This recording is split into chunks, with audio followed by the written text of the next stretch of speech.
All right, I think we should make a start. Let's go. So here's our agenda. We've got a lot to get through in just 45 minutes. So we're going to start with a little quick poll to keep you active and awake. That'll happen in a moment. Then we're going to go over to Duncan. I'll introduce him more in a moment. He's the CEO of ADHD Australia.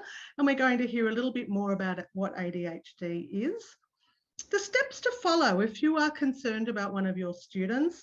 Then, of course, our live interview with Heath, and we're going to hear his experiences with ADHD. And as I mentioned, the Q&A at the end. Here comes the live poll. Oh, in a moment, I should introduce our panel, of course. So Duncan Brown, CEO of ADHD Australia. And Terri Martin is also from ADHD Australia, one of the non-executive directors. And do we need to introduce Heath? We probably do. I'm going to give him a bigger welcome in a moment and a bigger introduction in a moment. But now we will go on to our live poll, which I'm going to launch this poll now. If you are a classroom teacher, this is a good one for you. If you're not currently on class, you might want to give it a miss. It's up to you, but I think you'll find the results still very interesting. So here is our survey. Just give a rough estimate. How many students do you think you currently have in your class that have ADHD? Now, some you might know for certain. You might know that they've been diagnosed, and others you might just suspect perhaps. So include them all. You might have a class of 20, 25, even 30 students, whatever you've got in your class. How many do you think have ADHD? We've got hundreds of people joining us tonight, so it'll be really interesting to see what the end result is of this poll. We'll end it in a few seconds, give you a few more seconds. As I said, if you're not a classroom teacher, that's fine. You can stay out of it, or there's the option of NA that it's not applicable to you.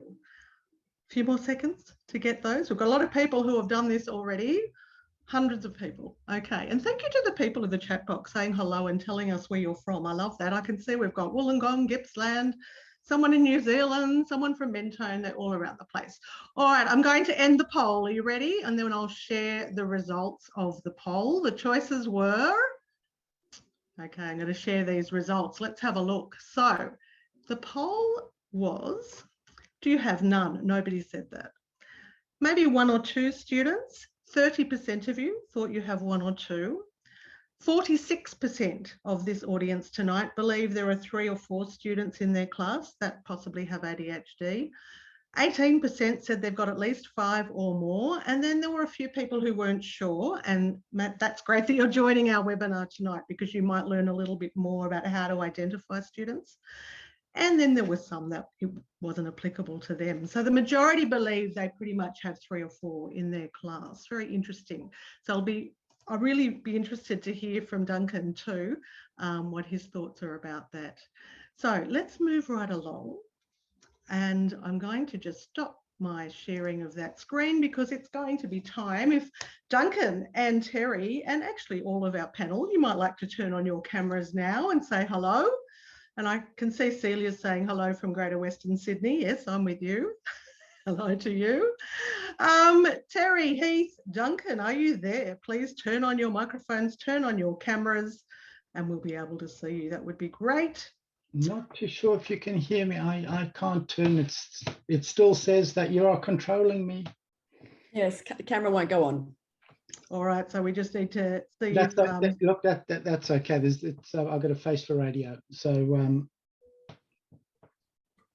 we'll see. I've got somebody working on that to try and get your cameras on for you, so we'll sort that one out. In the meanwhile, Duncan, I know we can't see you at the moment, but we can hear you. Thank you for joining us. So Duncan is CEO of ADHD Australia, and he's going to share with us his insights into and give us more information about ADHD Australia.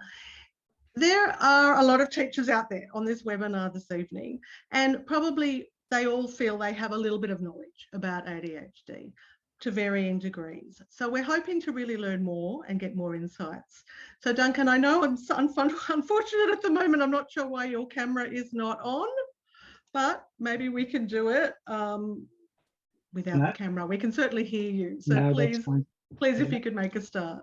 Wonderful. So I understand I've got 5 minutes, so I won't, and there's obviously the questions and answers at the end. So look, yes, please pop your questions in the Q&A box, everybody. Thank you for everyone, you know, for those that are attending and those that registered showed an incredible interest. Unfortunately couldn't be here, but look, it's an absolute pleasure to be here. I'm going to, in a couple of minutes, a little bit about ADHD Australia and sort of ADHD itself. Look, ADHD as an organisation was established in sort of 2014, and really our mission is to make Australia a better place for people living with ADHD, and that involves the broader community. It includes parents, carers, teachers like you guys of kids with ADHD, the workplace, professionals. And we were established, with a very clear purpose, and that was, to bring about positive systemic change for people living with ADHD. And we do that through discovery and research and translating that into programs and then advocacy. The board, and Terri's on the board, is full of experts from respective fields, pediatricians, researchers. Our leadership team and our volunteer army are all made up of people that have lived experience with ADHD. So look, we get it, and I think that's the message. We understand what it's like to live with ADHD. We understand what it's like to be a parent or a carer of a child with ADHD, and we also completely understand what it's like teaching a child with ADHD. Yeah, I want to give you a little sense of the type of flavor of the type of organization we are. I think that's important. And I'm not too sure if any of you have been on our website, but I think our chosen symbol, the dandelion, absolutely epitomizes who we are as an organization. It's a sunny flower, it's full of hope, and but it's interesting how it gets treated as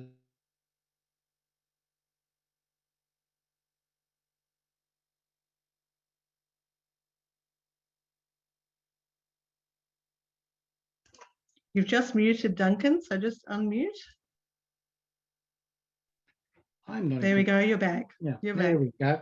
So look, it really epitomizes who we are. We see people with ADHD as overcoming obstacles. And I think that symbol captures our drive to move from stigma, considered as a weed, to acceptance and hope. So that's who we are. And look, a little bit about ADHD. I'm not going to get into the technical side of it, but I think at a high level, and it's interesting the responses that came on that panel, because I think it's fascinating how I think the bulk of the percentage around the 3 or 4, and maybe when I've shared a little bit about ADHD and what you may have observed, perhaps that poll may have changed. It'll be interesting to see if we do it again afterwards and if those numbers have changed. But look, at a high level, ADHD affects our ability to self-regulate.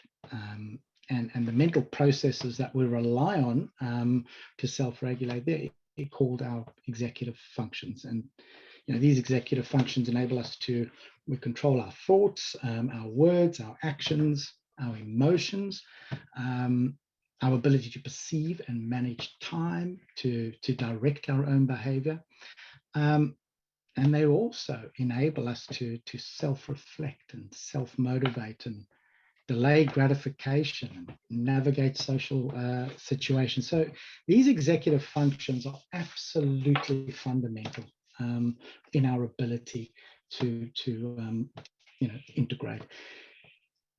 The thing is that with children, ADHD, the executive functions lag significantly behind in development, approximately 30%. Now, what that equates to is about 3 to 6 years.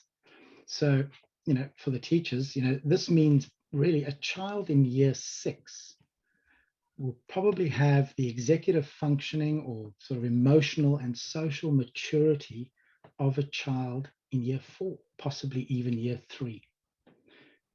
That might put it into perspective in terms of their ability to navigate through social situations. Many of you have probably experienced children that produce amazing work one day, and then the next day, forgotten their homework. They can never remember to bring a note in from home. And you just look at these children, you go, wow, you're just so full of contradiction. You're brilliant one day and completely absent. And that creates a lot of confusion and really drives the stigma, which I want to touch on a little bit later. See, the thing is with the executive function, it's also very dependent on a child's level of interest in the task that they have, the timeliness of the reward, and also being tired, fatigue. So teaching classes after lunch, perhaps you will have noticed a slightly different approach. Interestingly, ADHD does not discriminate. So let's bust that myth immediately. It affects boys and girls of all IQ levels, from all socioeconomic and cultural backgrounds. There is no evidence that ADHD is caused by poor parenting or watching too much TV. And it's absolutely untrue that a child with ADHD is simply a naughty child.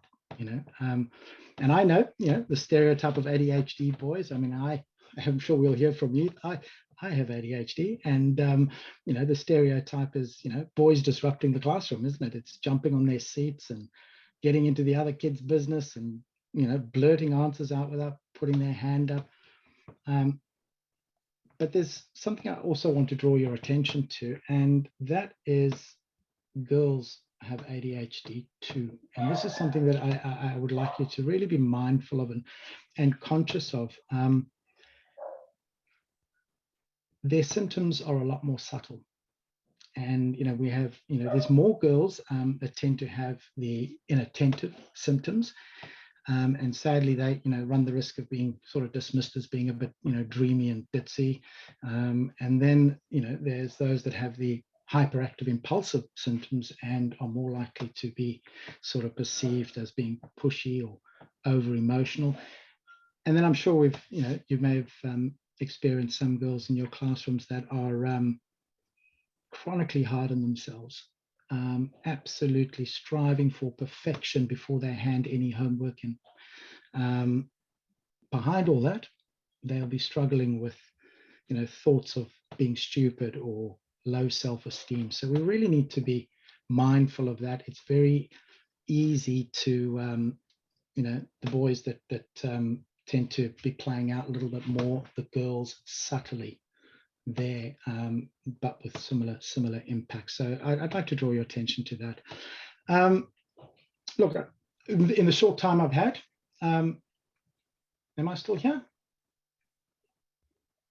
A quick question for you, Duncan. I don't know if you saw the results of that little poll we just did. Does that surprise you that most teachers feel they've got probably at least 3 or 4 students in their class with ADHD? Well, that's right. Yes. So I mean, studies that have been done around 1 in 5.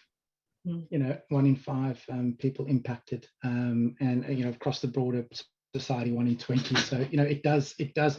But it's interesting though. Again, depending on how the symptoms are played out, and again, level of interest, all of these things, it varies in the day.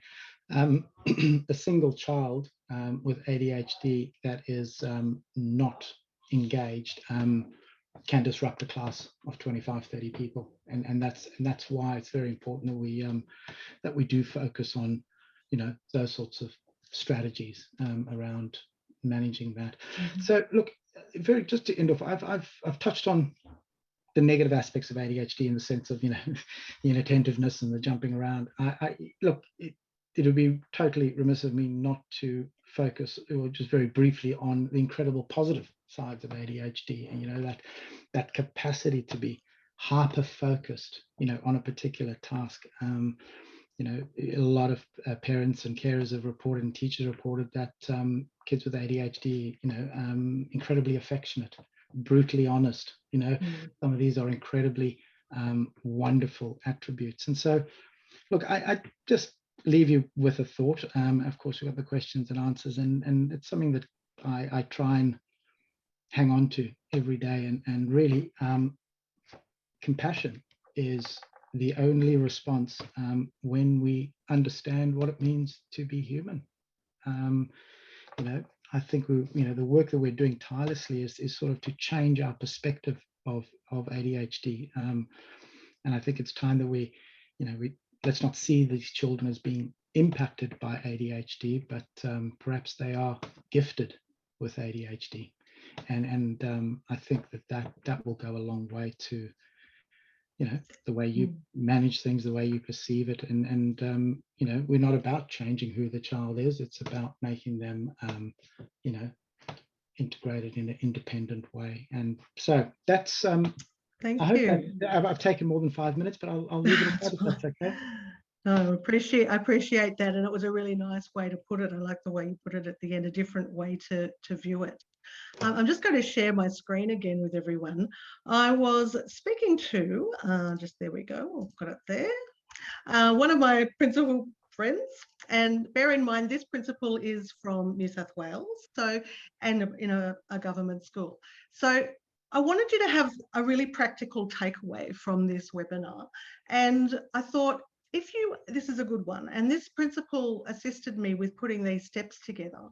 If you are concerned that perhaps a student in your class might have ADHD, this is always the hardest part for a teacher. I haven't forgotten what it's like. Where do you start? What's the first step? So this was the advice that she gave, but bear in mind your school might be different. So the main thing I want to achieve out of this is for you to start the conversation at your school. Next staff meeting, bring it up, bring up these steps and say, is this correct for our school? Is this the procedure that we should use? So very quickly, it's the first step, if you're a little bit concerned about one of your students that they may have ADHD, is an informal meeting with the parents. But don't go straight in with, I think your child might have ADHD. You don't need to discuss that at that point. Just maybe talk about your observations. What have you noticed? It might be that, I think Duncan mentioned this, perhaps they're much stronger verbally than their output, what they're producing with their work. It could be a behavioural thing and so on. And always start with, have they had their eyes checked and their hearing checked? It's always good just to tick off those boxes and make sure there's nothing physically happening there that's totally unrelated to ADHD. All right, after that, or you might even reverse step 1 and step 2. It's up to you which order you do this, but depending on the hierarchy in your school, find the appropriate person to speak to. It might be the assistant principal or the principal, depends on the size of your school. If you have a school counsellor, talk to them about it. There might already be a record that this has been noticed in the past about this student. And if possible, the school counsellor should start making some observations, not letting the student know, just quietly sitting in the back of the classroom or in the playground, making some notes, just observing their behaviour. Then a follow-up meeting. Now, this could be a team meeting with your school counsellor, assistant principal and the parents. Discuss the results. Did they get their eyesight checked and hearing checked and so on? And at that stage, you might want to then recommend that they have an appointment with a paediatrician. So that's the advice I've got for you. But as I said, start the discussion at your school and then, yeah, you'll know exactly what to do. And it's good to see you, Duncan. Your camera's on now. Yeah, great to see you. Thank you. Sorry about that little technical glitch we had. All right, moving right along, we need to introduce Heath. Not that he needs an introduction, but welcome to you, Heath.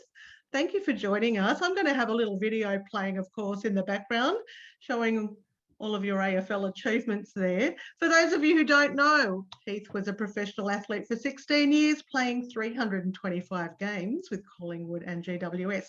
As you know, Heath, I'm a GWS fan. I was going to edit out the Collingwood bits, this little montage, but I thought I didn't want to offend some of the audience out there today. Now, Heath was diagnosed with ADHD in Year 8 after experiencing learning and behavioural issues, and now he is an ADHD ambassador with ADHD Australia, which is fantastic. And it wouldn't be a montage without showing your Smother of the Century, would it? So had to include that in there. This is really a great example of if Heath wants to get something done, he gets it done. There's no better example than that Smother of the Century. So Heath, thanks so much for joining us. I'm just going to stop sharing that screen there and welcome. Thank you, Jackie. Thanks for having me. And yeah, I think as a kid and when I was in primary school and going through the start of my high schooling life, I was, what Duncan said, was just a naughty kid. But after getting diagnosed in year 8, and some good discussions with my mother, who was the main driver behind me getting tested. It's definitely been a positive in my life, and sort of helped with my footballing career as well, I think, a bit. I was going to ask you about that. And I should just say, in the interest of full disclosure, I've known Heath for a few years. So he and a couple of the GWS boys became our next door neighbours, moved in across the hall a few years ago. Best neighbours, I must say. I gave them food, they gave us free tickets. Couldn't ask for more. But I used to joke that I was your Sydney mum taking care of you. And I must say, as your Sydney mum, I'm really proud of the work you've been doing off the field. So, you know, you retired just over a year ago, but why did it become important to you to tell your story in regards to ADHD?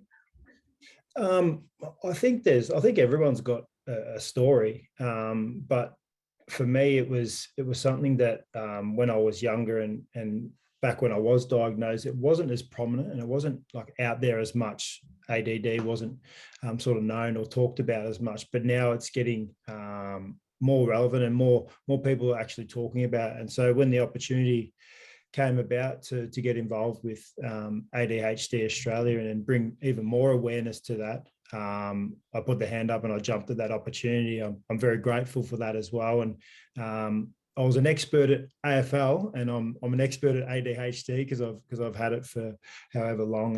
And I think even through just announcing the fact that I was going to be an ambassador through ADHD Australia, people had contacted me, and a lot of people had mentioned sort of stories of their children or their family members. And even the fact that when I went on SAS Australia and tried that out and put myself through a bit of torture on that show, after the show, people were talking to me about their experiences again. So if I can help a little bit, then that's great for me.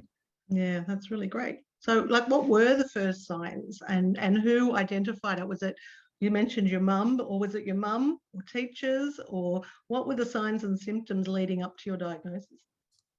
It was definitely a combination of my mum and teachers throughout my primary school. It was very much what Duncan said. If there was a subject or a topic that I enjoyed, I would go a million miles an hour, and I'll give it my all and try and succeed as best possible.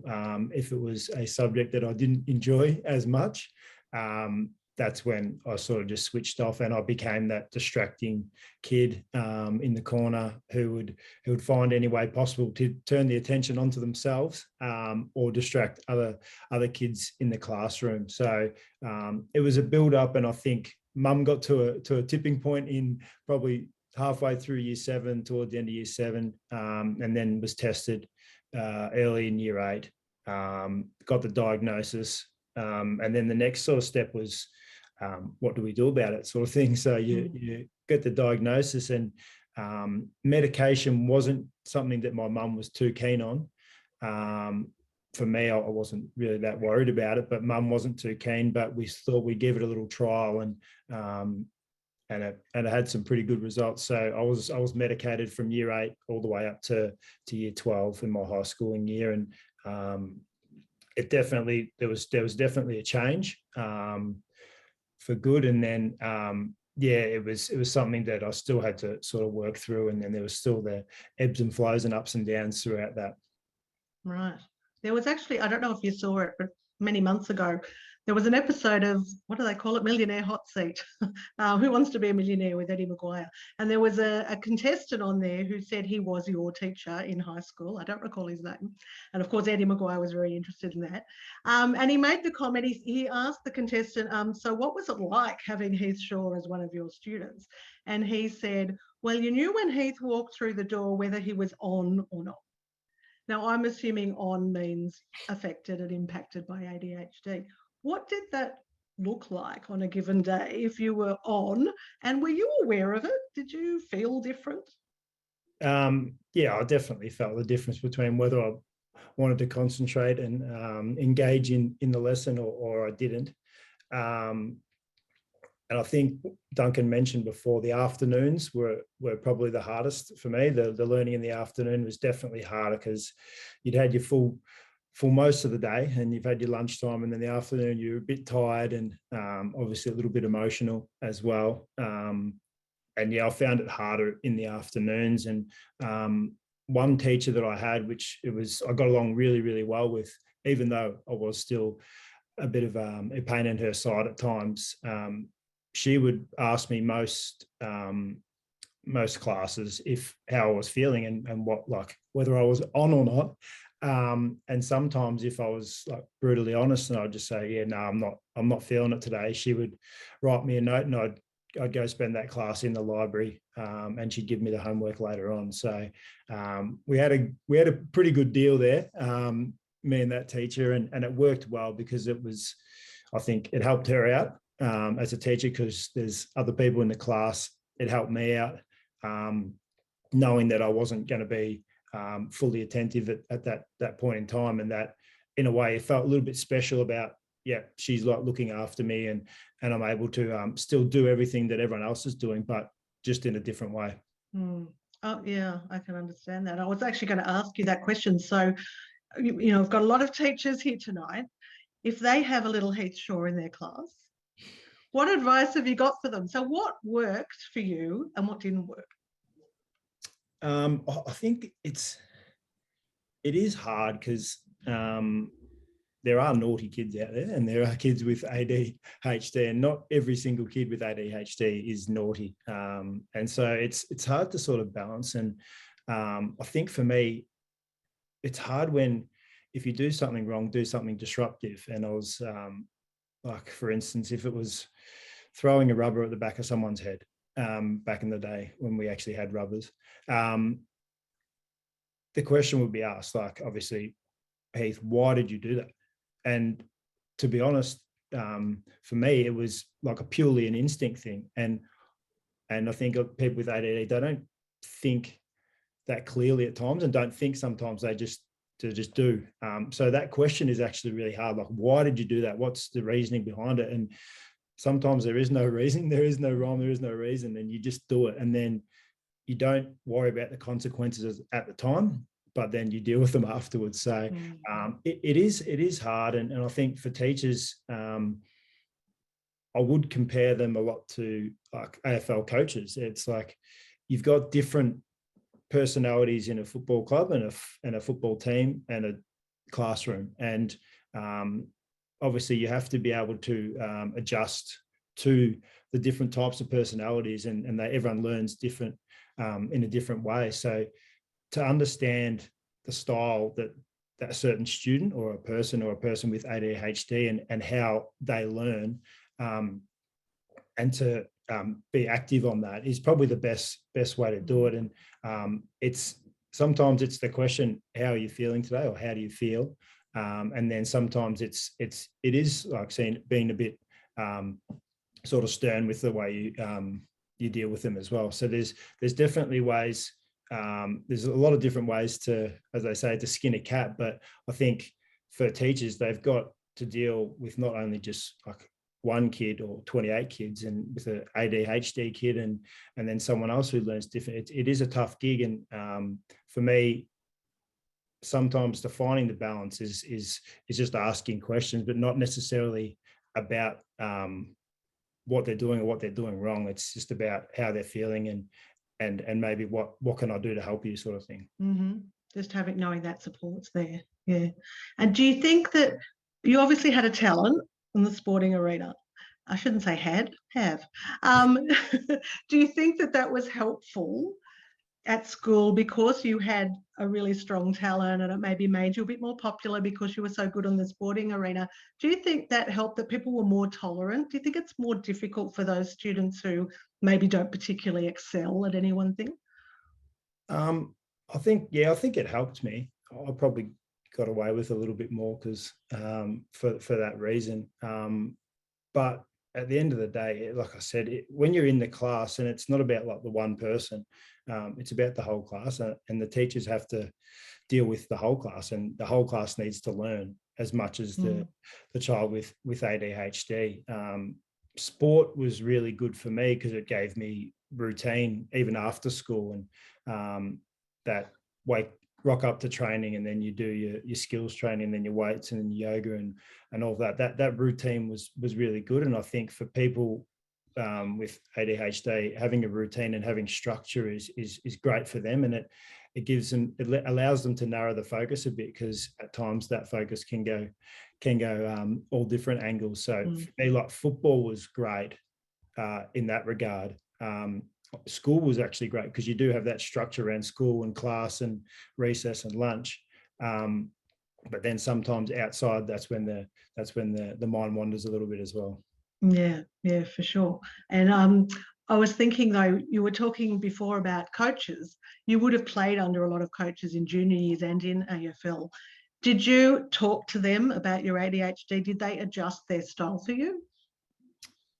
Probably not as much, no. I was probably, again, I probably didn't misbehave as much when I was at footy training or playing, because it was something that I loved, and I loved it, and I went a million miles an hour. And like, pretty much while I was at school, I'm looking forward to football training that night or the game on the weekend. So when there's a task or when there's a topic that, like, I liked, I would go like a million miles an hour. And like I said before, if I'm a little bit off center, not really interested, that's when I sort of get distracted and behavioral stuff kicks in. But coaches knew about it, I think, in my later days and throughout my AFL career. They definitely, because that type of learning that we always talk about, and how do we teach a game plan to certain players and certain personalities. So they definitely knew about, but as I said, I loved footy and I loved playing. So for me, it was 100 miles an hour.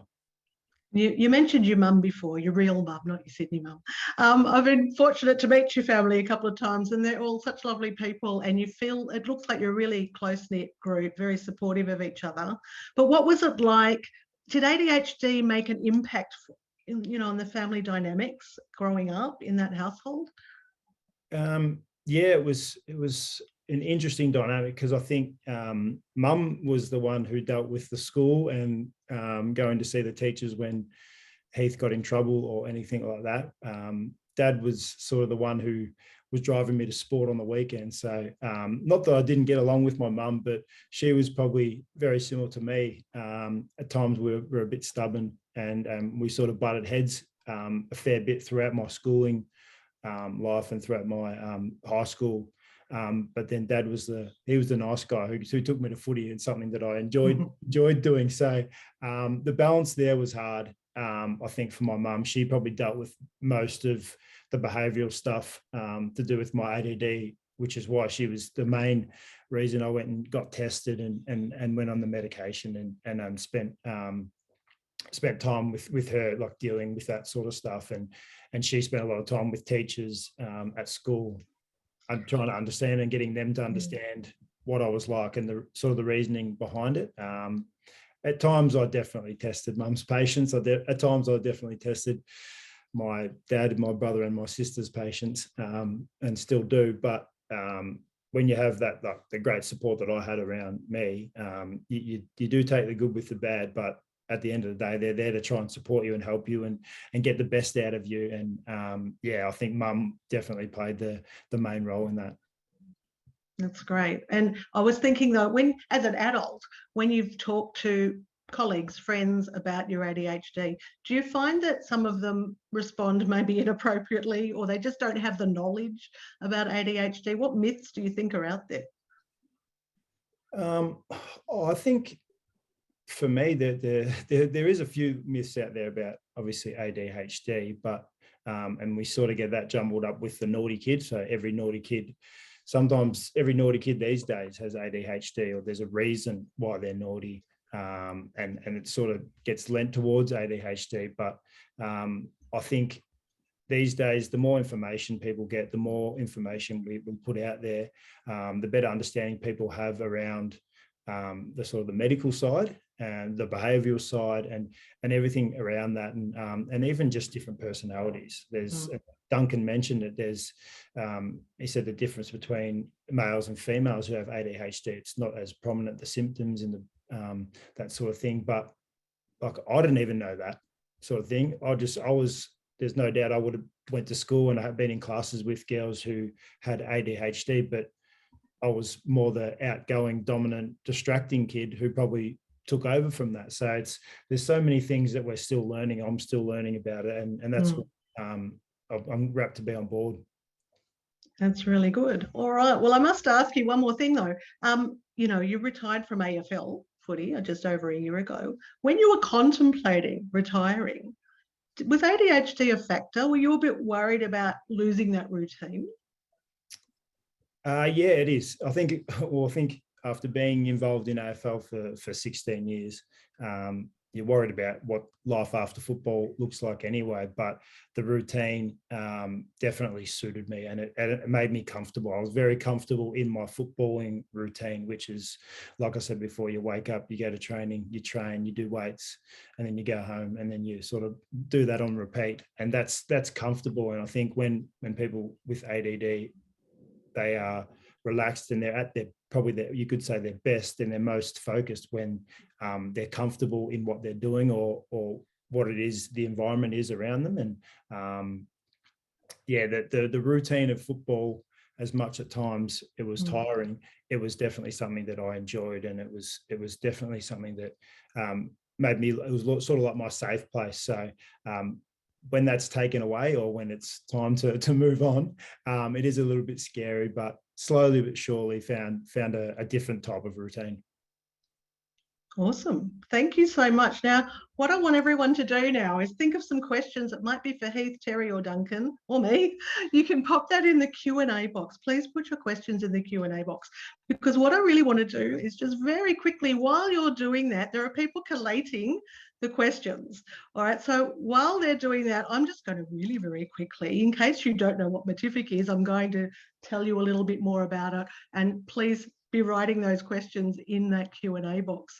If a lot of you out there are already using it, but if you're not, what is it? So it's an online resource for primary schools. It's mathematics, very much a problem-solving resource, also teaching strategies and that sort of thing. So there's lots, thousands and thousands of these activities. I've used it in the classroom myself. So up until about 6 years ago, I was a teacher, and then I joined the amazing world of digital technology and mathematics, and I trained staff all around the globe on mathematics and digital mathematics. And Matific's available now. It's Australian owned, but it's available in 120 countries in 40 plus languages, including Te Reo Māori. So hello to all our people over in New Zealand. It's so lovely when you can use it in the language of the student.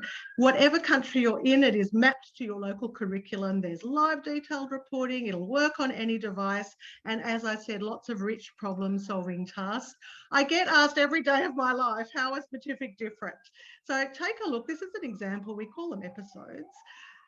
A lot of online resources look a little bit like a worksheet on a screen or a test. It's just tick or cross and they get a score.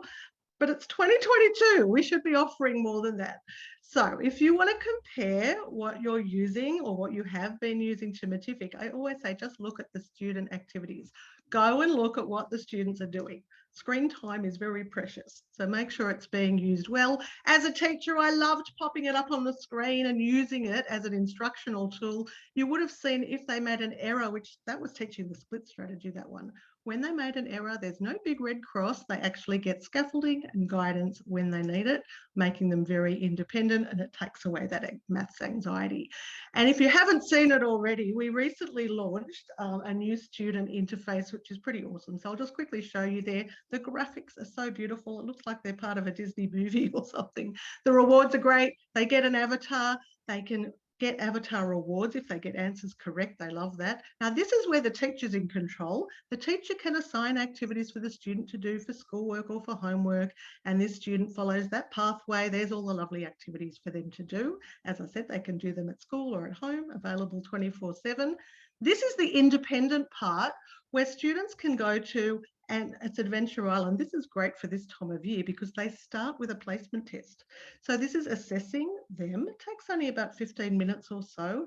And then when they've completed that test, they now go onto Adventure Island and they've got their own personalised learning path. The differentiation's done for you then, and it will continually adjust to the student's needs, and you get all of that data.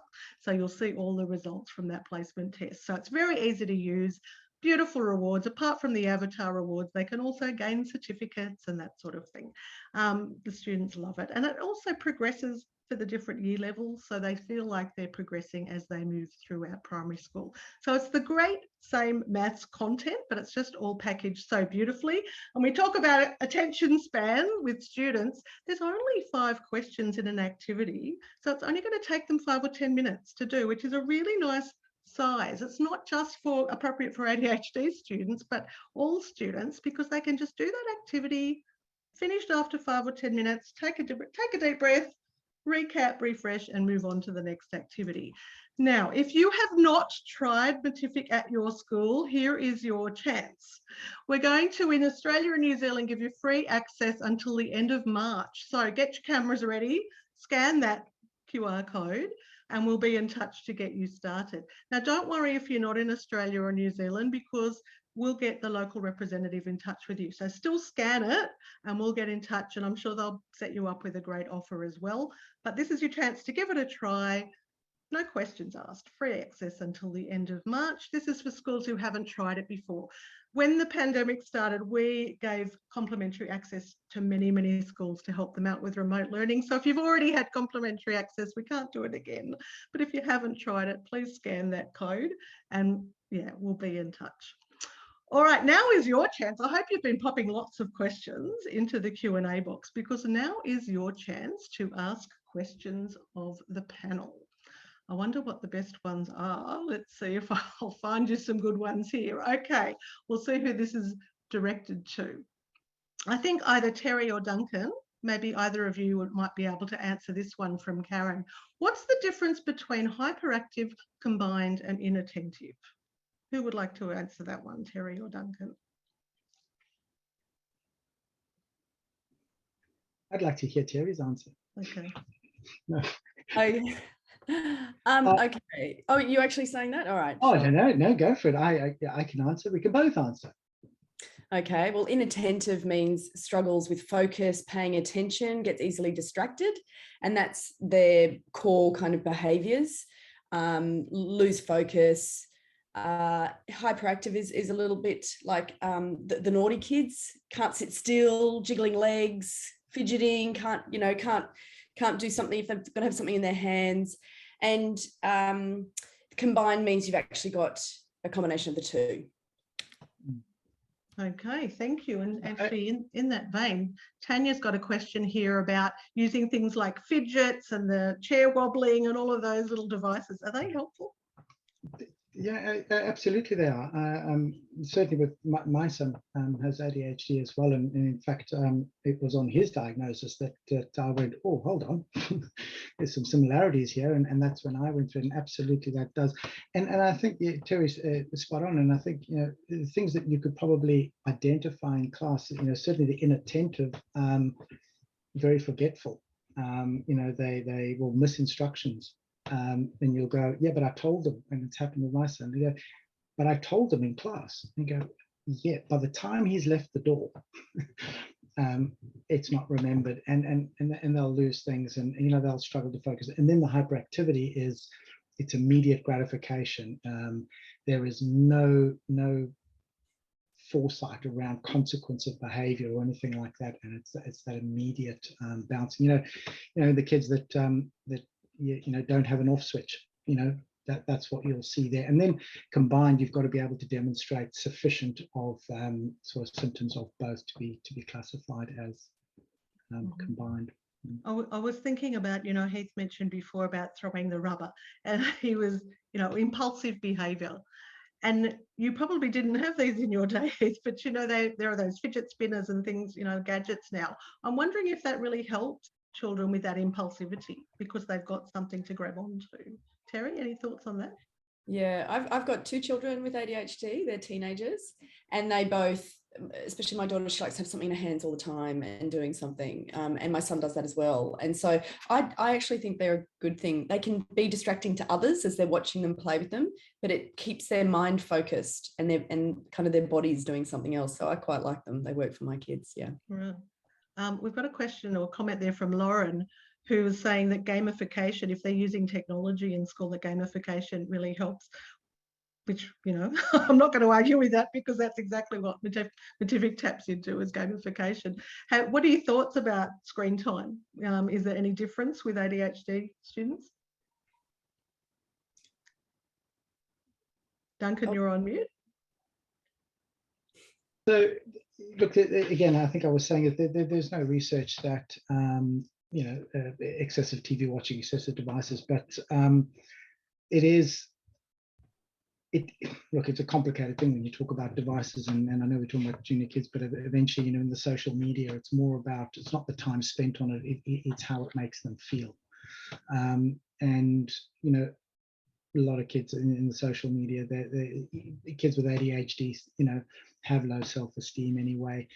Studies have shown that, you know, 18% of kids with ADHD have, you know, symptoms of depression, suffer depression, which is so above the average percentage, you know, of the neurotypical kids. And so, you know, engaging with devices, social media can have a big impact, but also, yeah, I mean, with devices, it is that absolute hyper focus. If you ever want to see ADHD hyper focus, it comes out very much in a device or a TV, and the world is. Did you find that, if you don't mind me asking, Heath, did it get to you sometimes? Did it get you down? I think, yeah, it's sort of like, sometimes I can get frustrated with myself, and I'm so impatient to get things done, that if I can't get that gratification that Duncan's talking about straight away, or it's not done, then you get a bit down on yourself or the situation that you're in. And at times that showed on the football field as well, that sometimes it's not always going to go your way, but yeah, the way you sort of deal with it, and I spoke about being in that sort of safe zone and that safe sort of haven and comfortable. If you're not comfortable, that's when you sort of get that little bit of anxiety and you sort of tension up, and yeah, that's the uncomfortable zone.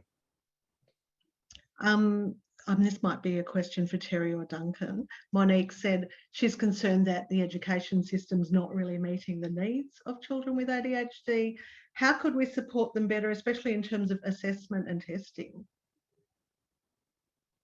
Oh, that's a very big question, especially around, do you mean the assessment and teaching of testing of children? Yes. It's a very long process. I'm not sure if, I'll just explain it. No, well, I think she's probably referring more to in the classroom. So when they're doing their high school certificate, or when they're doing teachers are testing, should we be giving more time, or what can we do to support children in that way? 100%. So at the schools that my children went to, they did do that. So they were identified as having ADHD, and they would offer them different things. I think Duncan was explaining about his son. Sometimes they will have someone actually read the questions to them. Sometimes they have longer to do exams. Sometimes you have to hand things in and get feedback, so that you're not just doing it right at the end, because that's another thing. Procrastination is a big piece of those children with ADHD. So yes, a lot of schools do it, and there are needs to just support them and provide some scaffolding around that, and just help them a little to be able to get to the end result, because they're not the same, they are neurodiverse. And look, I know we're running a little bit over time, so I might make this the last question, and Heath, you might even be helpful to help with this one, or Duncan or Terri, chime in. Kirsten has asked, is it something that you can push through? So at what age did, maybe Heath, you could maybe answer this, what age did you think you developed the ability to maybe control your behaviours better? Oh, well, I think as I got older, you become a bit more aware of it. So you can, it's not like you can control it, but you can control certain urges, and you get used to it, and you identify it earlier. How you're feeling, like when I'm on in the classroom, you can identify it earlier, and then it's even being upfront and saying, you know what, I'm not today. Can go and do this, or you can try and put things in place where you can sort of pump down the sort of the situation that you're in. I know it was definitely the imbalance between, if I didn't take my medication, sometimes when I went to school, I forgot to take it in the morning, that my behavior was different. And then that questions or the comments are sometimes made about, oh, you obviously haven't taken your medication today. But there is that definitely the difference there. But as I got older, I just became more aware on how I was feeling and the reasons behind it, and then tried to, even to this day, try to put things in place so that I'm more comfortable with it and can deal with it a little bit better.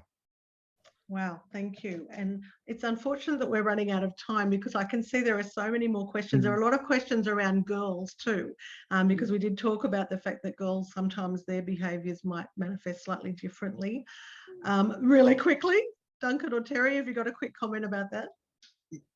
Because I just wanted to add to what Heath was saying, because there was one of the questions there around, do you grow out of it? And the fact is that you don't, and it is a neurological condition. And as I was saying earlier, you know, with children, in terms of the lag in that development of executive functions, it's quite significant and very noticeable.